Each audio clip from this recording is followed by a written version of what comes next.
Okay, the videos this week are set on a series of constructions for compound curves maintaining tangent continuity. So for this first problem, we are just starting off with a line, and out of one endpoint, we're looking to extend it with an arc, and either in this direction or this direction. Arc of any radius, of any length, but it does need to maintain tangent continuity.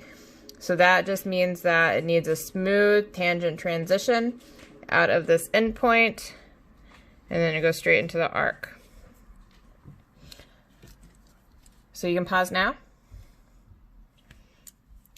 So for tangent continuity, to maintain the smooth transition between lines and arcs, or arcs and arcs, or lines and circles, circles, all of these relationships, there's going to be this relationship between a line at the tangent point and through the center of an arc, or a center of a circle. So that tangent point and that are going to the center are going to line up. We know that the center of the radius or the center of the circle is going to be somewhere on that line. So we're going to just start off by solving for that. That means we need to have a perpendicular intersection out of this endpoint. So to be able to solve for that, it's going to be replication of problem number 2. I'm just going to need to, like a perpendicular from a point on a line, need to extend this line a little bit. And then I'll go ahead and find this perpendicular here. So 2 equal distance anchors that I can now use.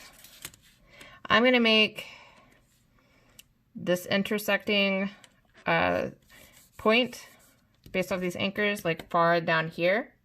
That way it's just out of the way for when I want to actually draw this arc, so it doesn't get confused with my center or anything like that.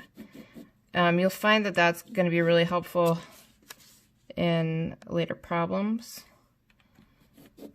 So here is this intersection. I'm just going to line it up with the endpoint of my line, and this will be my perpendicular.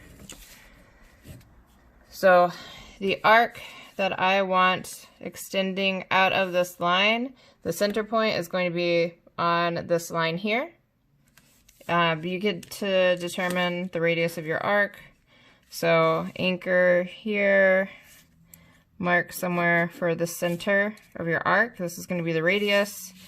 Flip that around. And now we've created a compound curve with tangent continuity, smoothly extending this line with an arc element.